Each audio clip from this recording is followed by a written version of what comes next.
आप सुन रहे हैं रेडियो दस्तक 90.8 एफएम। अब आप सुनेंगे रेडियो दस्तक द्वारा प्रसारित विशेष कार्यक्रम विक्रमादित्य वाणी। इस अद्भुत प्रोग्राम के अंतर्गत आज का विषय है जीवन प्रबंधन में वैज्ञानिक दृष्टिकोण की भूमिका। नमस्ते श्रोताओं, रेडियो दस्तक 90.8 एफएम सुनने का उज्जैन बढ़ेगा उज्जैन के श्रोताओं को मेरा नमस्कार। मैं प्रोफेसर अर्पण भारद्वाज, कुलगुरु विक्रम विश्वविद्यालय आप सभी का स्वागत करता हूं। जैसा आप जानते हैं, उज्जैन नगर एक बहुत बड़े आयोजन का साक्षी है, जो कि आयोजन है विज्ञान सम्मेलन का, जो कि आयोजन है युवा वैज्ञानिकों के साथ संवाद का। और इसमें देश भर से वरिष्ठ वैज्ञानिक है, श्रेष्ठतम वैज्ञानिक है, वे इस आयोजन में हमारे साथ जुड़े हैं। उज्जैन का बहुत सौभाग्य है। और उन्हीं वैज्ञानिकों में से एक जो बहुत बड़ा नाम है, हम सभी के लिए बहुत ही गर्व की बात है, हमारे साथ में है आदरणीय सुधीर कुमार मिश्रा जी। आप लोग जानते हैं ब्रह्मोस मिसाइल के बारे में। ब्रह्मोस मिसाइल जो भारत ने विकसित की, उस ब्रह्मोस मिसाइल के विकास में जो नींव का पत्थर है, ऐसे नींव के पत्थर आदरणीय सुधीर कुमार मिश्रा जी, जो कि ब्रह्मोस मिसाइल के प्रोजेक्ट डायरेक्टर रहे, उसकी डिजाइन, उसका टेक्निकल सपोर्ट, ये कहना चाहिए कि वे उसके जनक हैं, उसके पिता हैं, उसके अभिभावक हैं। ऐसे ब्रह्मोस मिसाइल जो कि भारत की आज सबसे बड़ी सामरिक शक्ति उस मिसाइल के रूप में हम जानते हैं। तो यह जो ब्रह्मोस सुपरसोनिक क्रूज मिसाइल है, उसके जो जनक है वे हमारे साथ में हैं। आदरणीय मिश्रा सर, आपका मैं स्वागत करता हूं उज्जैन में और रेडियो दस्तक 90.8 एफएम के इस मंच पर। सर्वप्रथम मैं रेडियो दस्तक 90.8 सुनेगा उज्जैन बढ़ेगा उज्जैन के सभी श्रोताओं को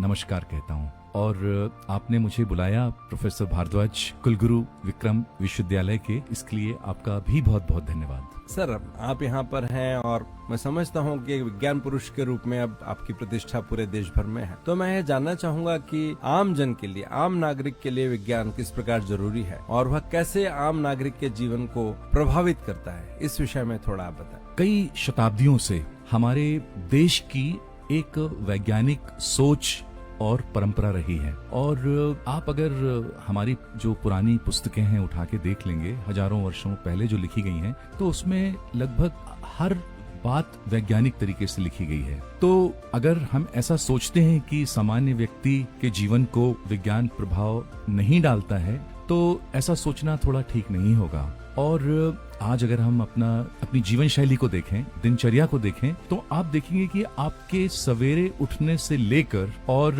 रात के सोने तक और शायद सोते समय भी विज्ञान का हर पहलू आपको कहीं ना कहीं छूता है। और विज्ञान हमको सशक्त बनाता है, विज्ञान हमको समृद्ध बनाता है। तो हमारे देश के जितने भी नागरिक हैं, मैं तो कहूँगा उज्जैन के जितने भी सुनने वाले लोग हैं, उन सबको ये सोचना चाहिए कि विज्ञान उनको किस तरीके से छू रहा है। जब वो देखेंगे तो उनको समझ में आएगा कि 24 घंटे छू रहा है। ये रेडियो दस्तक भी उनको विज्ञान के माध्यम से ही छू रहा है। बहुत बहुत धन्यवाद आदरणीय मिश्रा सर। अभी आपने कहा कि यह हमको बहुत सशक्त बनाता है विज्ञान, किसी राष्ट्र की शक्ति का आधार विज्ञान हो सकता है। तो आप थोड़ा इस पर प्रकाश डालेंगे कि किस प्रकार सामाजिक और आर्थिक क्षेत्र में बदलाव के लिए विज्ञान की भूमिका है। हाँ, आपका बहुत अच्छा प्रश्न है। आप अगर देखेंगे, आज विश्व में अमेरिका एक विश्व शक्ति के रूप में है और उसका एक सबसे बड़ा कारण है कि अगर हम दुनिया के पिछले 100 जो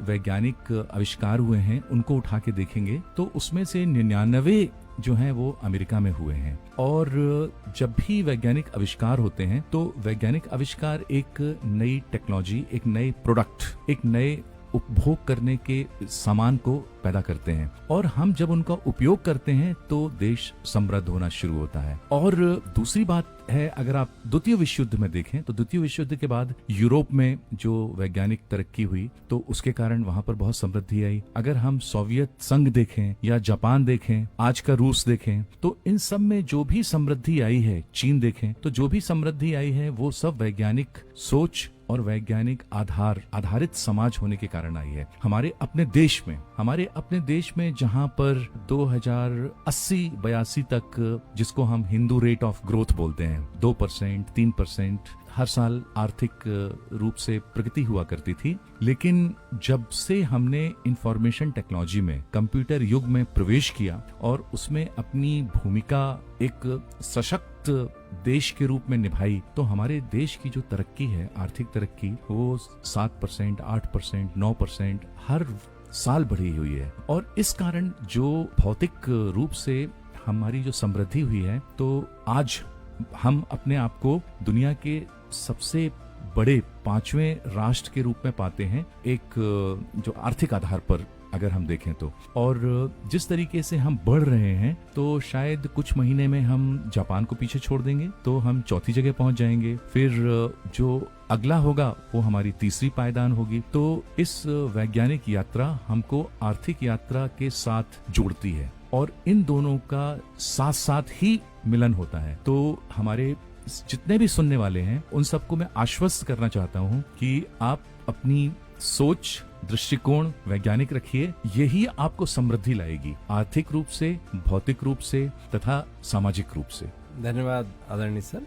मैं देख रहा हूँ, चूंकि मैं विज्ञान का स्वयं भी शिक्षक रहा, विज्ञान का विद्यार्थी हूँ अभी भी, तो मैं देखता हूँ कि युवाओं में विज्ञान को लेकर के एक अलग प्रकार की उनकी सोच है। वे विज्ञान क्यों लेते हैं और क्यों लेना चाहिए, इस पर अगर आप थोड़ा युवाओं को मार्गदर्शन देंगे। चूंकि मैं विश्वविद्यालय से आता हूँ, लाखों विद्यार्थी विश्वविद्यालय से जुड़े हुए हैं, तो यद्यपि नई शिक्षा नीति जो जिसे हम राष्ट्रीय शिक्षा नीति 2020 के नाम से जानते हैं, वह नीति तो मल्टीडिसिप्लिनरी होने की बात करती है, बहुअनुशासनिक होने की बात करती है, व्यक्तित्व के संपूर्ण विकास के विद्यार्थी के वो बात करती है। लेकिन फिर भी मैं चाहूंगा कि विज्ञान का जो विद्यार्थी है, उसे क्या विचार करना चाहिए, क्या विचार कर विज्ञान के क्षेत्र को उसको चुनना चाहिए। क्योंकि आप बहुत युवाओं से जुड़े हुए भी मामलों में आप नीति में सहायक हुए हैं। मैं जानना चाहूंगा कि क्या इस विषय में आप कहना चाहेंगे। एक मैं आपको एक कोटेशन बताना चाहूंगा। पिछली शताब्दी और इस दशाब्दियों के एक बहुत बड़े वैज्ञानिक हुए हैं, उनका नाम है स्टीफन हॉकिंग। तो स्टीफन हॉकिंग, आपको याद होगा, शरीर से पंगु थे, शरीर के लगभग सारे हिस्से उनके काम नहीं करते थे,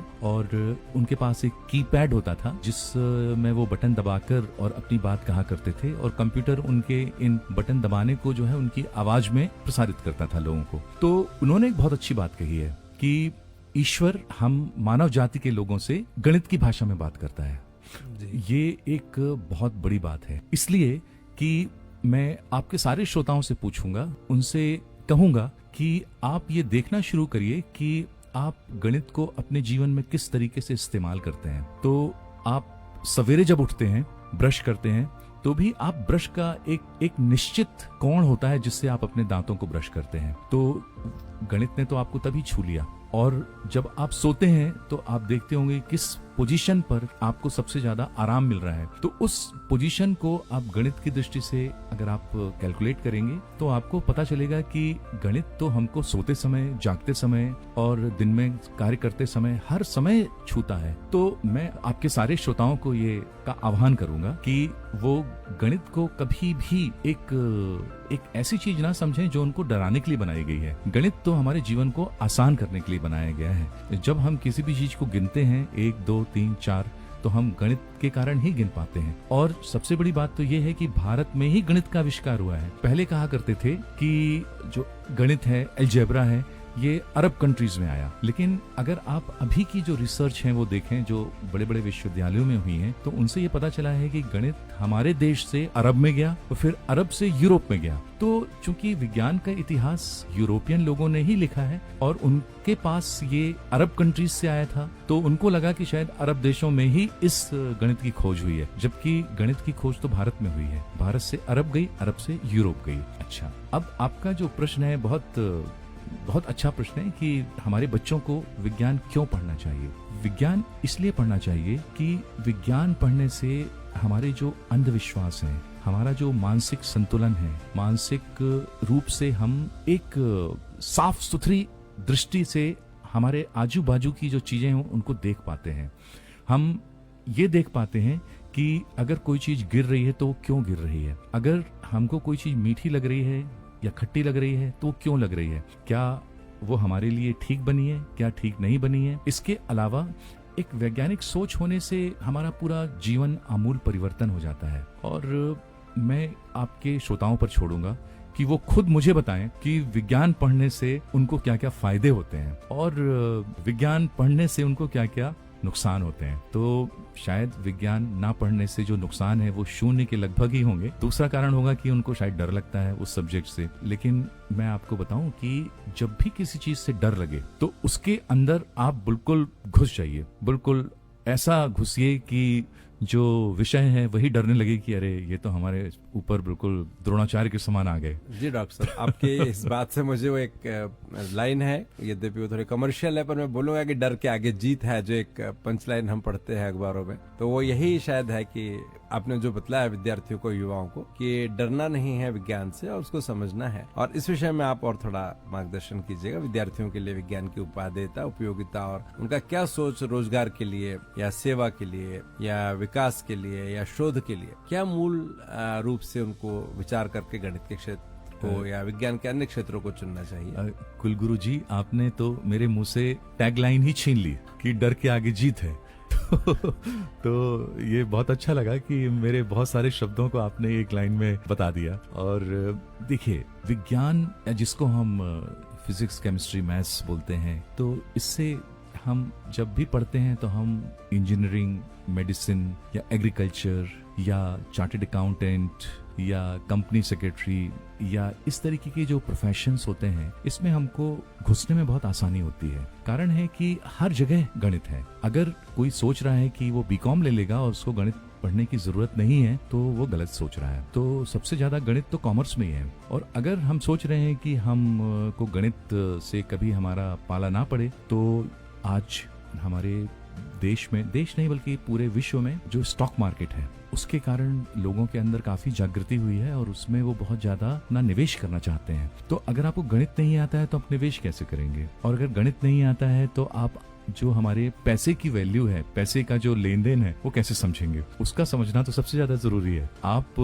कुछ भी पढ़िए, कुछ भी विषय पढ़िए, लेकिन आपको गणित से तो पीछा नहीं छुड़ा सकते हैं आप। तो जिस चीज से पीछा नहीं छुड़ा सकते हैं तो उसको गोद में ले लीजिए, तो इससे जीवन आसान हो जाएगा। अच्छा, अब जहां तक बात आती है विज्ञान को और आगे पढ़ने की, हमारे देश में 140 करोड़ लोग हैं आज, और इन 140 करोड़ में से युवा शक्ति शायद लगभग 60-65% है। तो इनमें अगर वैज्ञानिक प्रतिभा आएगी, वैज्ञानिक प्रतिभा आने से हम नई खोजें कर पाएंगे। नई खोजें करने से हम नई टेक्नोलॉजी डेवलप करेंगे और उस टेक्नोलॉजी को हम विश्व के लेवल पर ले जाकर मार्केट कर सकते हैं। उसको हम पूरे विश्व में हर देशों में बेच सकते हैं। तो जो हमारा टेक्नोलॉजी एक्सपोर्ट होगा, तो उसकी कल्पना कीजिए कि सैकड़ों, हजारों करोड़ रुपए हमारे देश में जब आएंगे, तो जिनकी टेक्नोलॉजी है तो ये उनके पास ही आएंगे। उसके अलावा जब विज्ञान पढ़ेंगे तो हमारा जो इंफ्रास्ट्रक्चर है, तो इंफ्रास्ट्रक्चर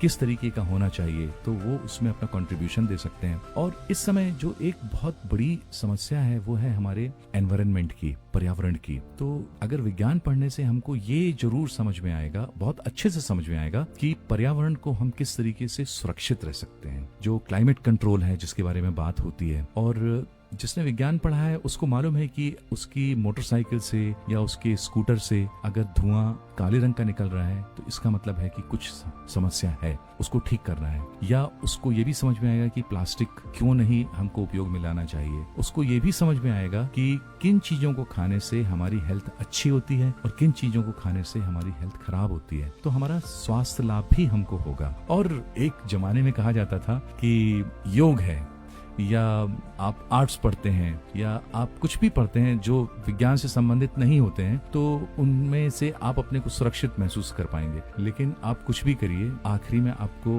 कंप्यूटर ऑपरेट करना ही है, आखिरी में आपको प्रोग्रामिंग करनी ही पड़ेगी, या फिर आर्टिफिशियल इंटेलिजेंस आएगी तो उसको बताना पड़ेगा आपको कि आप किस प्रकार का सोल्यूशन चाहते हैं। तो विज्ञान से बचना असंभव है सबके लिए। जिस चीज से बचना असंभव है उसे गले लगा लेना चाहिए। तो यही मेरी आपके श्रोताओं से अपील है।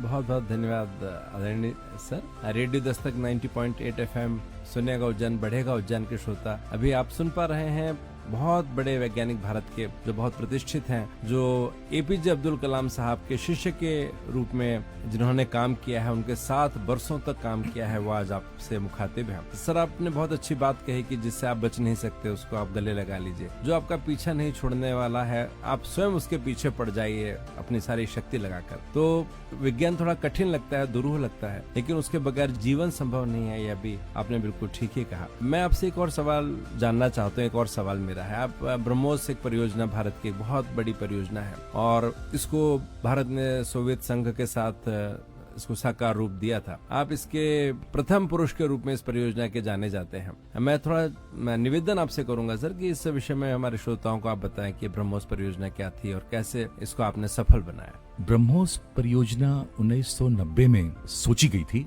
और हमने देखा था कि इराक युद्ध में अमेरिका ने क्रूज मिसाइल्स का बहुत मात्रा में प्रयोग किया था और हमने ये भी देखा था कि ये मिसाइल बहुत अच्छे तरीके से काम कर रही थी, बहुत प्रभावी थी और इसने इराक को हराने में मुख्य भूमिका निभाई थी। और उन दिनों हमारे पास क्रूज मिसाइल थी ही नहीं, बल्कि मैं ये कहूंगा कि विश्व में सिर्फ 2 देश थे जिनके पास क्रूज मिसाइल थी, अमेरिका और रशिया। और रशिया तो आपको याद होगा कि 1990 में टूट गया था, सोवियत संघ टूट के कई कंट्रीज में डिवाइड हो गया था और 1990 में हमारे भारत की भी आर्थिक स्थिति अच्छी नहीं थी। और इन सब के परिप्रेक्ष्य में जब डॉक्टर कलाम डॉक्टर येफ्रेमोव से मिले और दोनों में आपस में ये गुफ्तगू हुई कि हम क्यों ना एक ऐसी मिसाइल बनाएं जो विश्व में सबसे तेज उड़ने वाली क्रूज मिसाइल हो। और रशिया ने उस समय उस मिसाइल के क्षेत्र में बहुत कम काम किया था, तो डॉक्टर कलाम थे, उन्होंने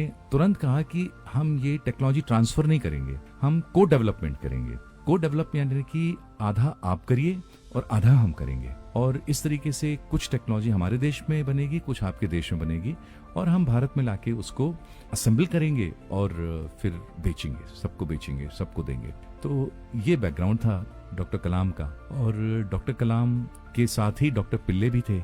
मैं उस समय बहुत जूनियर हुआ करता था और मैं उस समय डॉक्टर पिल्ले, डॉक्टर कलाम के जो छोटी छोटी सी स्लाइड्स बनाना है या छोटे डिस्कशन करना है वो किया करता था। तो मुझे इस परियोजना के बारे में सब कुछ पता था। जब हमने शुरू में सोचा था कि हम एक एंटी शिप मिसाइल बनाएंगे, यानी कि जो एक शिप को डुबो सकती है ऐसी मिसाइल बनाएंगे। और हमने जब काम शुरू किया तो 1998 में हमने एक इंटर गवर्नमेंट एग्रीमेंट साइन किया भारत और रूस के बीच में और फिर काम शुरू किया और 2002 में हमने इसमें एक फ्लाइट टेस्ट किया। सबसे पहला फ्लाइट टेस्ट था एंटी शिप मिसाइल के रोल में और इस मिसाइल ने इतना अच्छा प्रदर्शन किया कि हमारी जो भारतीय नौसेना है उसने इसको लेने के लिए तुरंत हामी भर दी और फिर इसकी शुरुआत हुई। 2003 की बात है। तो 2003 जुलाई में मैं भारतीय दूतावास में काउंसलर के पद पर चला गया, तो मेरा जुड़ाव फिर वहां पर रहा 4 साल। और उसके बाद जब मैं लौट के आया तो लौट के आने के बाद इस मिसाइल परियोजना से मेरा फिर से जुड़ाव हुआ भारत में। और जब मैंने इस परियोजना के डायरेक्टर जनरल के पदभार संभाला तो हमने इस मिसाइल को फिर लैंड टू लैंड यानी जमीन से जमीन पर मार करने वाली और जमीन से पानी में मार करने वाली, पानी से जमीन पर मार करने वाली और हवा से जमीन और हवा से शिप, तो इतने रोल की मिसाइल बनाई। और फिर इस मिसाइल की रेंज बढ़ाने के लिए जिससे ये इफेक्टिव हो सके और भी ज्यादा, उस पर काम किया। और जब हमने इसको सुखोई 30 में लगाकर और हिंद महासागर में इसका प्रदर्शन किया तो वो एक ऐसा मोमेंट था जब भारत ने, मैं कह सकता हूं कि हिंद महासागर पर पूरा अपना अधिकार सिद्ध कर दिया। क्योंकि समुद्र तो एक इंटरनेशनल प्रॉपर्टी है, आप उस पर अधिकार नहीं जमा सकते हैं, लेकिन आप अपने ताकत के बल पर ये तो जरूर बता सकते हैं कि ये मेरा प्रभावित क्षेत्र है। तो हमने इस मिसाइल को सुखोई 30 में लगाकर और जमीन के और पानी के दोनों के विरुद्ध में इसकी जो ताकत थी उसको सिद्ध किया। और मैं तो ये कहूंगा कि सिर्फ हिंद महासागर नहीं बल्कि पैसिफिक ओशन, तो इंडो पैसिफिक ओशन में ये मिसाइल अपनी ताकत दिखाती है। और आपको पता ही होगा कि हमारे देश का जो सबसे बड़ा, सबसे पहला जो निर्यात हुआ है तो वो ब्रह्मोस मिसाइल का हुआ है फिलीपींस को। और इस मिसाइल को बहुत सारे देश चाहते हैं, अभी बताना ठीक नहीं होगा, धीरे धीरे हम सभी को पता चलेगा। और जहां तक बात आती है डॉक्टर कलाम के इस मिसाइल के कंट्रीब्यूशन के बारे में जी, डॉक्टर कलाम ने इस मिसाइल को कंसेप्शलाइज किया, उन्होंने इस मिसाइल के बारे में सोचा, इस मिसाइल के लिए उन्होंने सब जगह जाके कन्विंस किया लोगों को कि ये बहुत अच्छी मिसाइल है। फिर उसके बाद उन्होंने एक लीडरशिप रोल प्ले किया कि इस मिसाइल को किस तरीके से डिजाइन किया जाए, डेवलप किया जाए और इसको प्रोड्यूस किया जाए। फिर उनके साथ साथ डॉक्टर पिल्ले भी जुड़े। फिर उसके बाद लोग जुड़ते चले गए। डॉक्टर कलाम के अंदर एक जादू था। वो जादू था कि वो आपको अपने जादू की गिरफ्त में ले लेते थे। आप उनकी जादू की गिरफ्त में अगर आ गए तो फिर आपके पास सिर्फ एक ही मौका होता था, वो होता था देश सेवा करने का। उनके साथ जिन जिन लोगों ने काम किया है वो सारे के सारे जो हैं वो डीआरडीओ के अंदर ही रह गए। उनको बहुत सारे मौके मिले प्राइवेट इंडस्ट्रीज में जाने के, लेकिन वो मेरे संज्ञान से तो लगभग कोई भी नहीं गया है। सारे के सारे लोगों ने डीआरडीओ में ही अपना योगदान दिया। डॉक्टर कलाम एक मैजिशियन थे, एक साइंटिस्ट थे और एक बहुत अच्छे मानववादी व्यक्ति थे। जिस तरीके से वो अपने नीचे के काम करने वाले लोगों से बात करते थे, जिस तरीके से अपने जो भी सहकर्मी थे उनसे प्यार से बात करते थे, उनकी समस्याएं सुनते थे, चाहे वो तकनीकी हो या व्यक्तिगत, उनको जिस तरीके से हल करते थे, तो वो एक अति प्रशंसनीय विषय है। डॉक्टर कलाम ने कभी भी टेक्नोलॉजी से समझौता नहीं किया।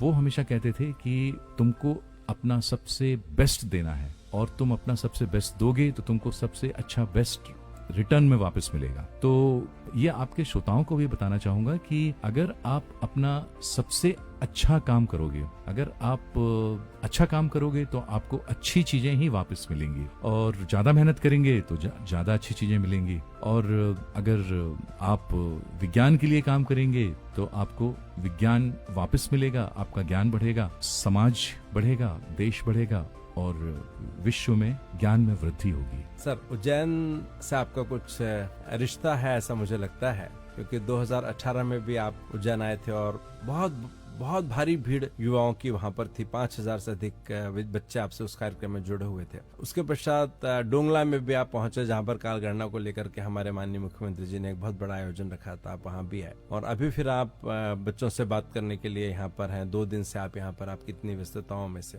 मुझे लगता है उज्जैन से आपका कुछ रिश्ता है और इस रिश्ते को अगर आप अनुमति देंगे तो हम और गहरा करना चाहेंगे और प्रगाढ़ करना चाहेंगे। कुछ ऐसा रूप इस रिश्ते को देंगे कि आप उज्जैन के होकर रह जाएं। इस विश्व के हर व्यक्ति का रिश्ता उज्जैन से है। कारण है महाकाल और भगवान कृष्ण का आश्रम, संदीपनी आश्रम, जहां उन्होंने शिक्षा प्राप्त की। तो महाकाल से जुड़ना तो एक भाग्य है जी। भगवान कृष्ण के जहां उन्होंने शिक्षा ली, संदीपनी आश्रम, वहां जाना, वहां पर उस जमीन को छूना, वो अपने आप में ही एक बहुत बड़ा आशीर्वाद है। तो मैं तो अपने आप को बहुत भाग्यशाली समझता हूँ कि उज्जैनी आया, यहाँ पर महाकाल के दर्शन किए, भगवान कृष्ण के जो आश्रम है वहां पर गए और आप सभी लोगों से भी मुलाकात हुई। आपका बारंबार अभिनंदन और बहुत बहुत आभार सर। रेडियो दस्तक 90.8 FM सुनेगा उज्जैन, बढ़ेगा उज्जैन के श्रोताओं, मैं बस यही इस बात को विश्राम देना चाहूंगा और यह बतलाना चाहूंगा कि जैसा मिश्रा सर ने हम सभी को बताया कि ब्रह्मोस मिसाइल के माध्यम से भारत ने पानी पर भी अपनी शक्ति की रेखा खींची, एक रेखा खींची जो कि भारत की शक्ति को पानी की लहरों पर तय करती थी। एक ऐसी मिसाइल, एक युग था जब पृथ्वी से पृथ्वी पर, पृथ्वी से आकाश पर और पृथ्वी से जल पर वार करने वाली आकाश मिसाइल आई, त्रिशूल मिसाइल आई, तमाम तरह की मिसाइलें आ रही थी। लेकिन एक ऐसी मिसाइल का निर्माण जो कि पृथ्वी से पृथ्वी पर, पृथ्वी से जल पर, पृथ्वी से आकाश पर, आकाश से पृथ्वी पर, आकाश से पानी पर, सभी मोर्चों पर वह सफल हुई। एक ऐसी मिसाइल के निर्माता, उसके जनक आज हमसे मुखातिब थे। बहुत बहुत धन्यवाद सर आपका। इसके अतिरिक्त एक बात मैं कहना चाहता हूं सर कि अभी बहुत सारे युवक ऐसे हैं जिन्होंने शायद एपीजे अब्दुल कलाम को सुना और देखा नहीं। मैं बहुत भाग्यशाली हूं, वे उज्जैन में भी आए थे और हम उनको देख पाए और सुन पाए और उनसे प्रेरणा पाते हैं। लेकिन जिन्होंने देखा और सुना नहीं, मुझे लगता आज जब वे आपकी बात सुन रहे होंगे तो उन्होंने साक्षात कलाम साहब को देख लिया, ऐसा मुझे लगता है। तो एक ऐसा मनुष्य, जैसा आपने बतलाया कि वे बेहद मानववादी थे, तो वैसा ही एक वैज्ञानिक जब वो विज्ञान में आगे बढ़ता है, एक मनुष्य जब विज्ञान में आगे बढ़ता है तो वो सामाजिक नेतृत्व तो करता ही है। वे राष्ट्रपति तो थे ही राष्ट्र के, लेकिन साथ में वे एक असाधारण मनुष्य के रूप में भी प्रतिष्ठित हो सके। इसमें मुझे लगता है उनका जो वैज्ञानिक सोच था, उनकी जो वैज्ञानिक धारणाएं थी, उनका जो विज्ञान ने उनके व्यक्तित्व को जिस प्रकार से गढ़ा, शायद उसकी भी भूमिका रही ही होगी उनके इस बेहतर, सुंदर और बहुत ही सुसंस्कृत जीवन के निर्माण में। मैं आपका बहुत बहुत धन्यवाद उज्जैन के नागरिकों की ओर से करना चाहता हूँ और